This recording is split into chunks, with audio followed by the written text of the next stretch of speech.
መጽሐፍ ተገልጾበት የማያውቅ የመጽሐፍን ስም የያዘ ሶሻል ሚዲያ ፌስቡክ የሚለው ስያሜ በማርክ ዙከንበርግ ሃርቫርድ ተማሪ የነበረው ይህ አስደናቂ የዓለማችን ተመራማሪና የኮምፒውተር ፕሮግራመር ይህን ያህል ቢሊዮኖችን የሚቆጠሩ ህዝቦች ታሪክ እና የአኗኗር ዘይቤ ተጽዕኖ አመጣለሁ ብሎ ያሰበ አይመስለኝም። እስቲ የማርክ ዙከንበርግን ታሪክ በአጭሩ እንዳስስ። በ1984 ዓመተ ምህረት እንደ አውሮፓውያን አቆጣጠር በአሜሪካን አገር ከወጣት ባልና ሚስት የተወለደው ማርክ ዙከንበርግ በልጅነቱ በመጫወቻና በተለያዩ ሕፃናትን ሊስቡ በሚችሉ መጫወቻዎች ከመጫወት ይልቅ የኮምፒውተር ኮዶችን መጻፍ፣ ከኮምፒውተር ፕሮግራሚንግ ጋር የተያያዙ ቻሌንጆችን መሳተፍ እንደ ልምዱ ወይም ፈረንጆቹ እንደሚሉት ሆቢው አድርጎ ነበረ። ማርክ በ12 ዓመቱ ዙክኔት የሚባል የወላጅ አባቱን የጥርስ ሕክምና ክሊኒክ በቴክስት መልእክት የሚያገናኝ ሶፍትዌር የሰራ ሲሆን የማርክ የተሞከረና ውጤታማ የሆነ የመጀመሪያው የኮምፒውተር ፕሮግራሙ ነው። በ2004 ዓመተ ምህረት ማርክ ዙከንበርግ አዲስ የሆነውን የፌስቡክ ሐሳብ ለማምጣትና ተግባራዊ ለማድረግ እቅዱን ነደፈ።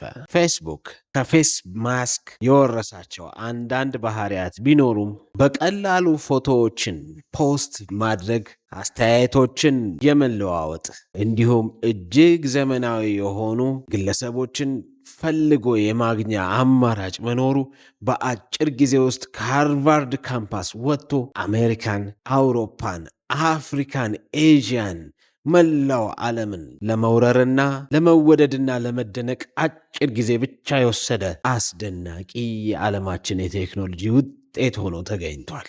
ፌስቡክ እድገቱ እና የፈጠራ አቅሙ ያየው አንጋፋው የሰርች ኢንጂን ፈጣሪ ጉግል ልግዛችሁ ብሎ የሚያማልል የብር መጠን ማርክ ዙከንበርግ ቢያቀርብም ለ100 ዓመት የፌስቡክን ፕላን አውጥቶ እየተንቀሳቀሰ ያለው ዙከንበርግ አሻፈረኝ ብሎ ድርጅቱን እያሰፋና እያዘመነ ቀጥሏል።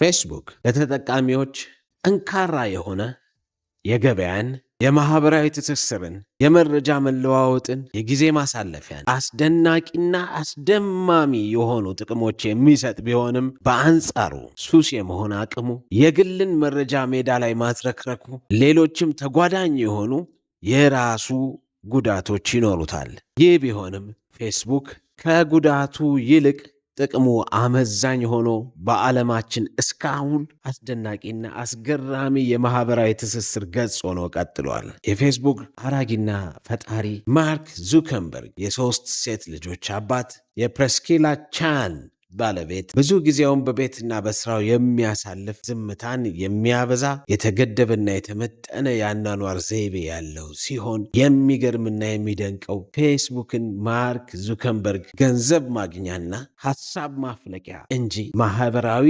ትስስር ለመፍጠር የሚጠቀምበት አለመሆኑ ነው። ማርክ ዙከንበርግ ብዙዎች እንደሚሉት ቤቱ ቴሌቪዥንም ኮምፒውተርም የማይጠቀም፣ ለቤተሰቡ ቅድሚያ የሚሰጥ፣ ሌሎች ነገሮችን ፕሮሰስ በማድረግ እንዳይወሰድ ስራዬ ላይ ብቻ እንዲሆን የተለመዱ ነገሮችን ሁል ጊዜ ማድረግ እወዳለሁ። ያልተለመደ ነገር ማድረግ፣ ማሰብና መፍጠር ለስራዬ ብቻ፣ ለፌስቡክ ብቻ ትቻለው የሚለው ዙከንበርግ በ2021 ፌስቡክን ሜታ ወደ ተባለ ማዘር ካምፓኒ ውስጥ ያስገባ ሲሆን ሜታ ከፌስቡክ በተጨማሪ ሌሎች ማህበራዊ ትስስር ገጾችን የሚያዳብሩ ጥናቶችንና አርቲፊሻል ኢንቴሊጀንስና ሲሙሌሽንን በመስራት የተጠመደ ትልቅ ግዙፍ ካምፓኒ መሆኑን እየነገርናችሁ የዛሬውን የፌስቡክ መስራች የህይወት ተመክሮ የድርጅቱን ተግዳሮትና አበርክቶዎች የዳሰስንበትን ሳምንታዊ የሆነ ጄኔሲስ የሚባል ፕሮግራማችንን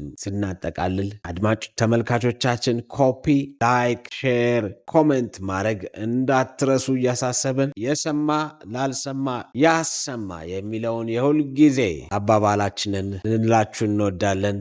ይመቻችሁ። ሰላም ሁኑልን። ኖታ